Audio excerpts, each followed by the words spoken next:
ಸ್ನೇಹಿತರೆ, ಮೀಡಿಯಾ ಮಾಸ್ಟರ್ಸ್ಗೆ ಸ್ವಾಗತ ಸುಸ್ವಾಗತ. ಗೆಳೆಯರೆ, ಆಮ್ಕಾ ಪ್ರಾಜೆಕ್ಟ್ ಬಗ್ಗೆ ನಿಮಗೆ ಗೊತ್ತೇ ಇದೆ ಅಲ್ವಾ? ಭಾರತದ ಅಡ್ವಾನ್ಸ್ಡ್ ಮೀಡಿಯಂ ಕಾಂಬ್ಯಾಟ್ ಏರ್ಕ್ರಾಫ್ಟ್ ತಯಾರಿಕಾ ಯೋಜನೆ ಅದು. ಅದರಲ್ಲಿ ಭಾರತ ಒಂದು ಹೆಜ್ಜೆ ಪ್ರಗತಿಯನ್ನು ಕಾಣ್ತಾ ಇದೆ. ಅದಕ್ಕೆ ಬೇಕಾದ ಇಂಜಿನ್ ತಯಾರಿಗೆ ಪಾಲುದಾರರನ್ನ ಭಾರತ ಹುಡುಕೊಂಡಿದೆ. ಇಷ್ಟು ದಿನ ಅಮೆರಿಕ ಇಂಜಿನ್ ಕೊಡುತ್ತೆ ಅಂತ ಕಾದಿದ್ದಾಯ್ತು. ಆದರೆ ತೇಜಸ್ ಯುದ್ಧ ವಿಮಾನಗಳಿಗೆ ಕೊಡೋದಿಕ್ಕೆ ಒಪ್ಪಿಕೊಂಡಿದ್ದ GE 404 ಇಂಜಿನ್ಗಳನ್ನು ಕೊಡೋದಿಕ್ಕೇನೆ ಅಮೆರಿಕ ವಿಪರೀತ ವಿಳಂಬ ಮಾಡಿತು. ಇನ್ನು ಇಂಜಿನ್ ಟೆಕ್ನಾಲಜಿಯನ್ನ ಅಮೆರಿಕ ಆಗಲಿ, ಫ್ರಾನ್ಸ್ ಆಗಲಿ, ರಷ್ಯಾ ಆಗಲಿ ಯಾರು ಕೂಡ ಭಾರತಕ್ಕೆ ಸಂಪೂರ್ಣವಾಗಿ ಕೊಟ್ಟು ಬಿಡ್ತಾರೆ ಅನ್ನೋ ನಂಬಿಕೆ ಕೂಡ ಸದ್ಯಕ್ಕಿಲ್ಲ. ಬೇರೆ ದೇಶಗಳಿಂದ ಇಂಜಿನ್ ಅನ್ನ ತಗೊಂಡು ಬಂದು ಇಲ್ಲಿ ಯುದ್ಧ ವಿಮಾನಗಳನ್ನ ತಯಾರು ಮಾಡ್ಕೋಬಹುದು. ಆದರೆ ನಾಳೆ ಅಗತ್ಯ ಬಿದ್ದಾಗ ಸರ್ವಿಸು, ಸ್ಪೇರ್ಸು, ಹೊಸ ಇಂಜಿನ್ ಸರಬರಾಜು, ಅದಕ್ಕೆ ಆ ದೇಶಗಳು ಸಮಸ್ಯೆ ಮಾಡಿದ್ರೆ ಪ್ರಾಜೆಕ್ಟ್ ಮತ್ತೆ ವಿಳಂಬ ಆಗುತ್ತೆ ಅಥವಾ ವಿಫಲ ಆಗುತ್ತೆ. ತಂತ್ರಜ್ಞಾನವನ್ನ ಕದ್ದು ಬಿಡುವಷ್ಟು ಚಾಣಾಕ್ಷತನ ಇಲ್ವೋ ಅಥವಾ ಅತಿಯಾದ ಪ್ರಾಮಾಣಿಕತೆಯೋ ಗೊತ್ತಿಲ್ಲ. ಭಾರತ ಆ ಕೆಲಸವನ್ನ ಮಾಡ್ತಾ ಇಲ್ಲ, ಇದುವರೆಗೆ ಮಾಡಿಲ್ಲ. ಸೊ ಕಷ್ಟ ಆದ್ರೂ ಸರಿ, ಸ್ವದೇಶಿ ಇಂಜಿನ್ ಅನ್ನ ತಯಾರು ಮಾಡ್ಕೋಬೇಕು. ಸರ್ಕಾರಿ ಕಂಪನಿಗಳನ್ನೇ ನಂಬಿಕೊಂಡು ಕೂತ್ರೆ ಅವರ ವೇಗದ ಜೊತೆ ಪ್ರಪಂಚ ನಡೆಯೋದಕ್ಕೆ ಸಾಧ್ಯ ಆಗೋದಿಲ್ಲ. ಹೀಗಾಗಿ ಭಾರತ ಖಾಸಗಿ ಕಂಪನಿಗಳ ಜೊತೆ ಸಹಭಾಗಿತ್ವಕ್ಕೆ ಮುಂದಾಗ್ತಾ ಇದೆ. ಅದಕ್ಕಾಗಿ ಆಯ್ಕೆ ಆಗಿರೋದು ಗೋದ್ರೇಜ್ ಕಂಪನಿ. ಹಾಗಾದ್ರೆ ಇಲ್ಲಿ HAL ಹಾಗೂ ಗೋದ್ರೇಜ್ ಕಂಪನಿಗಳ ಸಹಭಾಗಿತ್ವ ಆಮ್ಕಾ ಪ್ರಾಜೆಕ್ಟ್ಗೊಂದು ವೇಗವನ್ನು ಕೊಡುತ್ತಾ? ಈ ಗೋದ್ರೇಜ್ ಕಂಪನಿಗೆ ಏರ್ ಸ್ಪೇಸ್ ವಿಭಾಗದಲ್ಲಿ ಅನುಭವ ಏನು? ಇಷ್ಟಕ್ಕೂ ಈ ಕಂಪನಿಯ ಮೂಲ ಏನು ಅನ್ನೋದ್ರ ಬಗ್ಗೆ ಕೂಡ ಒಂದಷ್ಟು ಮಾಹಿತಿಯನ್ನ ನಾವಿಲ್ಲಿ ನೋಡೋಣ.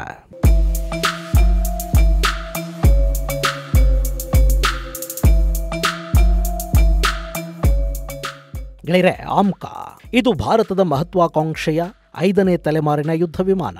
ಇಲ್ಲಿ 4ನೇ ತಲೆಮಾರಿನ ಯುದ್ಧ ವಿಮಾನಗಳಲ್ಲಿ ಮ್ಯಾನ್ಯೂರಬಿಲಿಟಿಗೆ ಹೆಚ್ಚಿನ ಮಹತ್ವ ಇರುತ್ತೆ. ಅವು ಸ್ಟೆಲ್ತ್ ಅಲ್ಲ, ಆದರೆ 5ನೇ ತಲೆಮಾರು ಅನ್ನೋದು ಸಂಪೂರ್ಣ ಸ್ಟೆಲ್ತ್ ಯುದ್ಧ ವಿಮಾನ.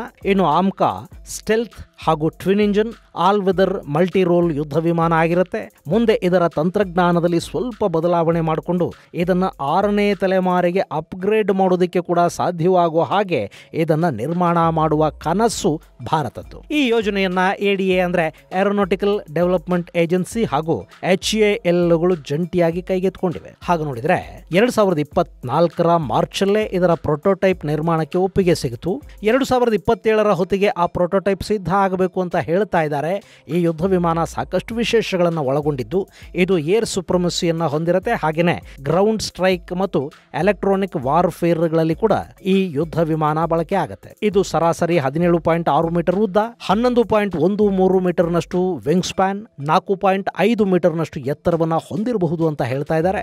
ಒಟ್ಟು 27 ಟನ್ಗಳಷ್ಟು ತೂಕವನ್ನು ಹೊತ್ತು ಬಾನಂಗಳಕ್ಕೆ ಜಿಗಿಯುವ ಸಾಮರ್ಥ್ಯವನ್ನ ಈ ಯುದ್ಧ ವಿಮಾನ ಹೊಂದಿರುತ್ತೆ. ಈ ಸ್ಟೆಲ್ತ್ ಯುದ್ಧ ವಿಮಾನ 2.15 ಮ್ಯಾಕ್ ಸ್ಪೀಡ್ ಅಲ್ಲಿ ಚಲಿಸಲಿದ್ದು ಇದು 3250 ಕಿಲೋಮೀಟರ್ನಷ್ಟು ಮ್ಯಾಕ್ಸಿಮಮ್ ರೇಂಜ್ ಅನ್ನ ಹೊಂದಿರುತ್ತೆ. ಸುಮಾರು 65,000 ಅಡಿಗಳಷ್ಟು ಎತ್ತರಕ್ಕೆ ಹಾರುವ ತಾಕತ್ತನ್ನ ಈ ಆಮ್ಕಾ ಯುದ್ಧ ವಿಮಾನ ಹೊಂದಲಿದೆ ಅಂತ ಹೇಳ್ತಾ ಇದ್ದಾರೆ. ಅಕಸ್ಮಾತ್ ಈ ಯುದ್ಧ ವಿಮಾನ ಇಷ್ಟೊತ್ತಿಗೆ ಸಿದ್ಧ ಆಗಿಬಿಟ್ಟಿದ್ದಿದ್ರೆ ಇದು F-35ಗಿಂತಲೂ ಆಧುನಿಕ ಮತ್ತು ಶಕ್ತಿಶಾಲಿ ಅನ್ನಿಸ್ಕೊಳ್ತಾ ಇತ್ತು. ಯಾಕೆಂದ್ರೆ ಈ F-35 ಇದೆ ನೋಡಿ, ಇದು 15.7 ಮೀಟರ್ಗಳಷ್ಟು ಉದ್ದ, 11 ಮೀಟರ್ಗಳಷ್ಟು ವಿಂಗ್ ಸ್ಪ್ಯಾನ್, 4.4 ಮೀಟರ್ನಷ್ಟು ಎತ್ತರವನ್ನು ಹೊಂದಿದೆ. ಇನ್ನು ಇದರ ವೇಗ 1.6 ಮ್ಯಾಕ್ ನಷ್ಟಿರುತ್ತೆ.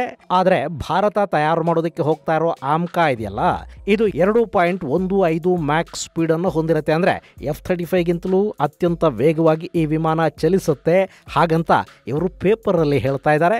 ಇನ್ನು ಈ ಯುದ್ಧ ವಿಮಾನ ತಯಾರಾಗಿಲ್ಲ. ಎಲ್ಲ ಚೆನ್ನಾಗಿದೆ, ಆದರೆ ಈ ಯೋಜನೆ ಪೂರ್ಣ ಆಗಬೇಕು ಅಂದ್ರೆ ಅದಕ್ಕೆ ಮುಖ್ಯವಾಗಿ ಇಂಜಿನ್ ಬೇಕು.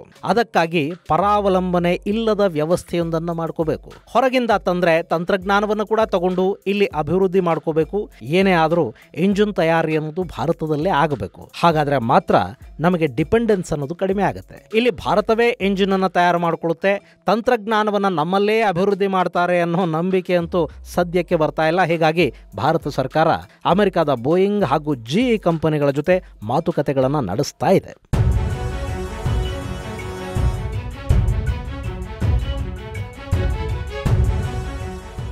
ಹಾಗೆಯೇ ಸ್ಯಾಬ್ ಹಾಗೂ ಸಾಫ್ರಾನ್ ಕಂಪನಿಗಳು ಕೂಡ ಇಂಜಿನ್ ಅನ್ನು ಕೊಡ್ತೀವಿ ಅಂತ ಹೇಳಿವೆ.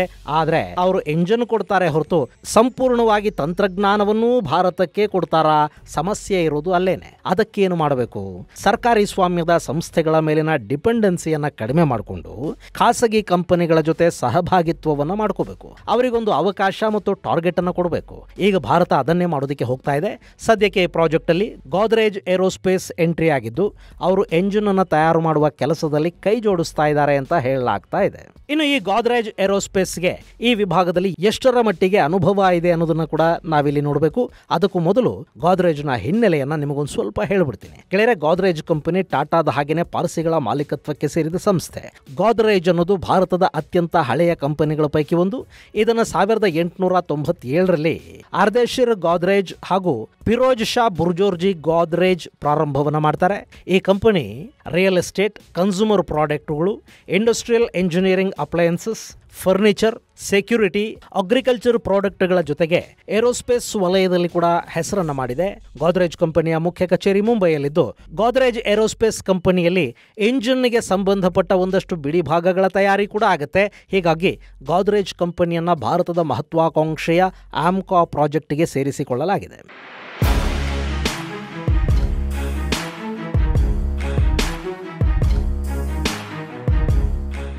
ಗೆಳೆಯರೆ, ಗೋದ್ರೇಜ್ ಏರೋಸ್ಪೇಸ್ ಇದೆಯಲ್ಲ, ಇದು ಈ ಹಿಂದೆ ಕಾವೇರಿ ಎಂಜಿನ್ ತಯಾರಿಕೆಯಲ್ಲಿ ಭಾಗಿಯಾಗಿತ್ತು. ಆ ಎಂಜಿನ್ ನಿರೀಕ್ಷಿಸಿದಷ್ಟು ಯಶಸ್ಸನ್ನು ಪಡೆಯದೇ ಹೋದರೂ ಕೂಡ ಒಂದು ಸ್ವದೇಶಿ ಎಂಜಿನ್ ನಿರ್ಮಾಣ ಅಂತೂ ಆಯಿತು.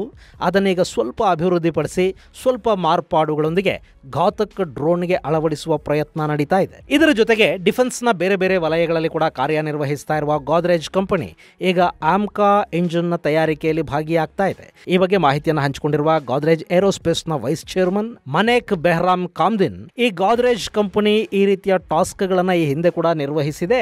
ಈಗ ಇದು ಹೊಸ ಟೆಕ್ನಾಲಜಿ ಮತ್ತು ಭಾರತದ ಪ್ರಮುಖ ಪ್ರಾಜೆಕ್ಟ್ ಆಗಿರೋದ್ರಿಂದ ಇದರಲ್ಲಿ ನಮ್ಮನ್ನ ಸಂಪೂರ್ಣವಾಗಿ ತೊಡಗಿಸ್ಕೊಳ್ತೀವಿ ಅಂತ ಹೇಳಿದ್ದಾರೆ. ಗೆಳೆಯರೆ, ಗೋದ್ರೇಜ್ ಏರೋಸ್ಪೇಸ್ ಅಲ್ಲಿ ಎಂಜಿನ್ಗೆ ಸಂಬಂಧಪಟ್ಟ ಸಾಕಷ್ಟು ಬಿಡಿ ಭಾಗಗಳನ್ನ ಈಗಾಗಲೇ ತಯಾರು ಮಾಡ್ತಾ ಇದ್ದಾರೆ. ಫ್ಯಾನುಗಳು, ಇಂಟರ್ಮೀಡಿಯೇಟ್ ಕೇಸಿಂಗುಗಳು, ಕಂಪ್ರೆಷರು, ಕಂಬಸ್ಟರ್ಗಳು, ಟರ್ಬೈನುಗಳು, exhaust cones, bypass ducts, jet pipes, ಹೀಗೆ ಸಾಕಷ್ಟು ಬಿಡಿ ಭಾಗಗಳು ಗೋದ್ರೇಜಲ್ಲಿ ತಯಾರಾಗ್ತಾ ಇವೆ ಅಂತ ಹೇಳಲಾಗುತ್ತೆ. ಸೊ ADA ಹಾಗೂ HAL ಮೇಲಿನ ಭಾರವನ್ನು ಸ್ವಲ್ಪ ಮಟ್ಟಿಗೆ ಗೋದ್ರೇಜ್ ಇಳಿಸಬಹುದು ಅಂತ ಹೇಳ್ತಾ ಇದ್ದಾರೆ.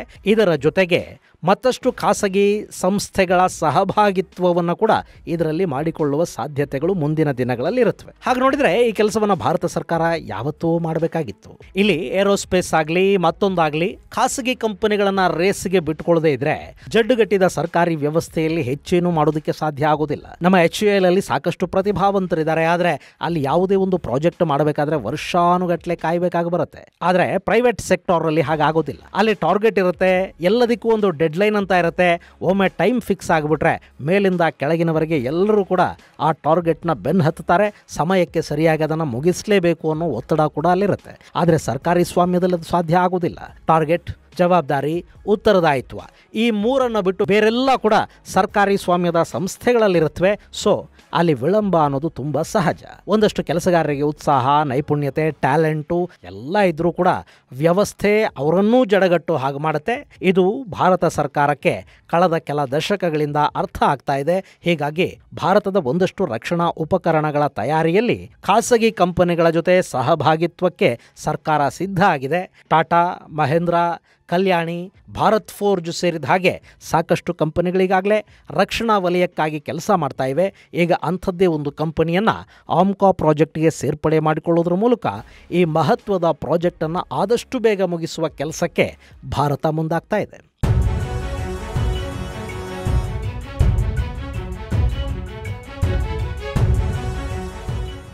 ಗೆಳೆಯರೆ, ಭಾರತಕ್ಕೆ ಸ್ವದೇಶಿ ಯುದ್ಧ ವಿಮಾನ ಅನ್ನೋದು ತುಂಬ ಮುಖ್ಯ. ನಾವು ಯಾರ ಜೊತೆಗೋ ಯುದ್ಧ ಮಾಡಿಬಿಡ್ತೀವಿ ಅಥವಾ ನಮ್ಮ ಮೇಲೆ ಯಾರೋ ದಾಳಿ ಮಾಡಿಬಿಡ್ತಾರೆ ಅಂತಲೇ ಅಲ್ಲ. ಆಯುಧಗಳು ನಮ್ಮ ಡೆಟರೆನ್ಸನ್ನು ಹೆಚ್ಚು ಮಾಡುತ್ತವೆ. ಆಯುಧಗಳಿಗೆ ಅಂತಾರಾಷ್ಟ್ರೀಯ ಮಾರುಕಟ್ಟೆಯಲ್ಲಿ ಬೇಡಿಕೆ ಕೂಡ ಹೆಚ್ಚೇ ಇರುತ್ತೆ. ಈಗ ನೋಡಿ, ನಮ್ಮ ಮಿಸೈಲುಗಳು, ರಡಾರುಗಳು, ಏರ್ ಡಿಫೆನ್ಸ್ ಸಿಸ್ಟಮ್ಗಳು, ಆರ್ಮರ್ಡ್ ವೆಹಿಕಲ್ಗಳು, ಟ್ಯಾಂಕುಗಳು, ಹೀಗೆ ಎಷ್ಟೊಂದು ಆಯುಧಗಳನ್ನು ನಾವು ವಿದೇಶಗಳಿಗೆ ಮಾರಾಟ ಮಾಡ್ತಾ ಇದ್ದೀವಿ. ಸದ್ಯಕ್ಕೆ ನಮ್ಮ ಡಿಫೆನ್ಸ್ ಎಕ್ಸ್ಪೋರ್ಟ್ 21,000 ಕೋಟಿಯನ್ನು ಮುಟ್ಟಿದೆ. ಅದನ್ನು ಬೇಗ 50,000 ಕೋಟಿಗೆ ಏರಿಸಿಕೊಳ್ಳುವ ಗುರಿಯನ್ನು ಭಾರತ ಹೊಂದಿದೆ. ಇದು ತುಂಬ ದೊಡ್ಡ ಗುರಿ ಅಂತೂ ಖಂಡಿತ ಅಲ್ಲ, ಆದರೆ ಅದನ್ನು ರೀಚ್ ಆಗೋದಕ್ಕೆ ನಮ್ಮಲ್ಲಿ ಉತ್ಪಾದನೆ ಹೆಚ್ಚಾಗಬೇಕು. ನಮ್ಮ ಆಯುಧಗಳ ಬಗ್ಗೆ ಜಗತ್ತಿಗೊಂದು ನಂಬಿಕೆ ಕೂಡ ಬರಬೇಕು. ಅದು ಬರಬೇಕು ಅಂದರೆ ಆ ಆಯುಧಗಳನ್ನು ಮೊದಲು ನಮ್ಮ ಸೇನೆ ಬಳಕೆ ಮಾಡಬೇಕು. ಇನ್ನು ಯುದ್ಧ ವಿಮಾನಗಳಿಗಂತೂ ವಿಪರೀತ ಬೇಡಿಕೆ ಇರುತ್ತೆ. ಅಮೆರಿಕ, ಫ್ರಾನ್ಸ್, ಬ್ರಿಟನ್ ಮುಂತಾದ ದೇಶಗಳ ಯುದ್ಧ ವಿಮಾನಗಳ ಬೆಲೆ ಹೆಚ್ಚು. ಚೈನಾದ ಯುದ್ಧ ವಿಮಾನಗಳ ಮೇಲೆ ಜಗತ್ತಿಗೆ ನಂಬಿಕೆ ಇರುವುದಿಲ್ಲ. ಹೀಗಾಗಿ ವಿಶ್ವಾಸಾರ್ಹ ಮತ್ತು ಕಡಿಮೆ ಬೆಲೆಯ ಯುದ್ಧ ವಿಮಾನಗಳನ್ನು ಭಾರತ ತಯಾರು ಮಾಡೋದಕ್ಕೆ ಸಾಧ್ಯ ಆದರೆ ಅಂತಾರಾಷ್ಟ್ರೀಯ ಮಾರುಕಟ್ಟೆಯನ್ನು, ಅದರಲ್ಲೂ ಅಭಿವೃದ್ಧಿಶೀಲ ದೇಶಗಳ ಮಾರುಕಟ್ಟೆ ಇದೆಯಲ್ಲ, ಅದನ್ನು ಭಾರತ ಕ್ಯಾಪ್ಚರ್ ಮಾಡ್ಕೊಳ್ಳೋದಕ್ಕೆ ಸಾಧ್ಯ ಆಗುತ್ತೆ. ಇದರಿಂದ ಆಯುಧಗಳಿಗಾಗಿ ನಾವು ಬೇರೆ ದೇಶಗಳ ಮೇಲೆ ಡಿಪೆಂಡ್ ಆಗೋದು ತಪ್ಪುತ್ತೆ. ನಾವು ಆಧುನಿಕ ಯುದ್ಧ ವಿಮಾನಗಳನ್ನು ಬೇರೆ ದೇಶಗಳಿಂದ ಖರೀದಿನೇ ಮಾಡಬೇಕಾದರೂ ಕೂಡ ಬೆಲೆಯಲ್ಲಿ ಹೆಚ್ಚು ಬಾರ್ಗೇನ್ ಮಾಡೋದಕ್ಕೆ ಸಾಧ್ಯ ಆಗುತ್ತೆ. ಯಾಕೆಂದರೆ ನಿಮ್ಮ ವಿಮಾನ ಇಲ್ಲದೇ ಇದ್ರೂ ನಮಗೆ ಸಮಸ್ಯೆ ಇಲ್ಲ ಅನ್ನೋದನ್ನ ನಾವವರಿಗೆ ಅರ್ಥ ಮಾಡಿಸಿದ್ರೆ ಸಹಜವಾಗಿ ಖರೀದಿಯಲ್ಲಿ ನಮ್ಮ ಕೈ ಮೇಲಾಗತ್ತೆ. ಜೊತೆಗೆ ನಾವು ಕೂಡ ಆಯುಧಗಳನ್ನು ಮಾರಾಟ ಮಾಡೋದ್ರಿಂದ ನಮ್ಮ ಆರ್ಥಿಕತೆಯ ಬೆಳವಣಿಗೆಗೆ ಕೂಡ ಇದು ಸಹಾಯ ಮಾಡುತ್ತೆ. ಹೀಗಾಗಿ ಭಾರತ ಈ ಕ್ಷೇತ್ರದಲ್ಲಿ ಖಾಸಗಿ ಸಹಭಾಗಿತ್ವಕ್ಕೆ ಮುಂದಾಗಿದೆ. ಇನ್ನು ಇಲ್ಲಿ ಭಾರತದ ಕಂಪನಿಗಿರುವ ಪ್ರಮುಖ ಸವಾಲು ಅಂದರೆ ಇಂಜಿನ್ ನಿರ್ಮಾಣಕ್ಕೆ ಬೇಕಾಗಿರುವ ಮೆಟಲರ್ಜಿ. ಈ ಜೆಟ್ ಇಂಜಿನ್ಗಳು ಹೇಗೆ ಅಂದರೆ ತುಂಬ ಬೇಗ ಹೀಟ್ ಆಗತ್ವೆ. ಆ ಹೀಟನ್ನು ತಡೆಯುವ ಶಕ್ತಿ ಇಂಜಿನ್ಗೆ ಬಳಕೆ ಮಾಡುವ ಮೆಟಲ್ಗಿರಬೇಕು. ಜೊತೆಗೆ ಇಂಜಿನ್ ತುಂಬ ಭಾರ ಕೂಡ ಆಗಿರಬಾರ್ದು. ವಿಮಾನದ ಭಾರ ಕಡಿಮೆ ಇದ್ದರೆ ಅದು ಹೆಚ್ಚು ಆಯುಧಗಳನ್ನು ತುಂಬಿಕೊಂಡು ಹೆಚ್ಚು ವೇಗದಲ್ಲಿ ಹೋಗೋದಕ್ಕೆ ಸಾಧ್ಯ ಆಗುತ್ತೆ. ಕಡಿಮೆ ಇಂಧನದಲ್ಲಿ ಹೆಚ್ಚು ದೂರ ಪ್ರಯಾಣ ಮಾಡುವ ಶಕ್ತಿಯನ್ನು ಕೂಡ ಪಡ್ಕೊಳ್ಳುತ್ತೆ. ಸೊ ಕಡಿಮೆ ತೂಕದ ಮೆಟಲ್ ಹಾಗೂ ಹೆಚ್ಚು ಹೀಟನ್ನು ತಡೆಯುವ ಮೆಟಲ್ ಅನ್ನು ತಯಾರು ಮಾಡ್ಕೊಳ್ಳೋದಕ್ಕೆ ಬಂದುಬಿಟ್ರೆ ಯುದ್ಧ ವಿಮಾನದ ಇಂಜಿನ್ ತಯಾರಿ ಅರ್ಧ ಮುಗಿದ ಹಾಗೇನೆ. ಇಲ್ಲಿವರೆಗೆ ಭಾರತಕ್ಕೆ ತಲೆನೋವಾಗ್ತಾ ಇರೋದು ಇದೇ ಮೆಟಲರ್ಜಿ. ಅದನ್ನ ಆಮ್ಕಾ ಪ್ರಾಜೆಕ್ಟ್ ಅಲ್ಲಿ ಹೇಗೆ ನಿಭಾಯಿಸ್ತಾರೆ ಅನ್ನೋದನ್ನ ಕಾದು ನೋಡಬೇಕು. ಇದು ಗೆಳೆಯರೆ, ಆಮ್ಕಾ ಪ್ರಾಜೆಕ್ಟ್ ಅಲ್ಲಿ ಗೋದ್ರೇಜ್ ಭಾಗಿಯಾಗ್ತಾ ಇರೋದರ ಕುರಿತಾದ ಒಂದಷ್ಟು ಮಾಹಿತಿ. ಮುಂದಿನ ಸಂಚಿಕೆಯಲ್ಲಿ ಮತ್ತಷ್ಟು ವಿಶೇಷಗಳ ಜೊತೆ ಮತ್ತೆ ಭೇಟಿಯಾಗೋಣ. ಅಲ್ಲಿವರೆಗೆ ಜೈ ಹಿಂದ್, ಜೈ ಕರ್ನಾಟಕ.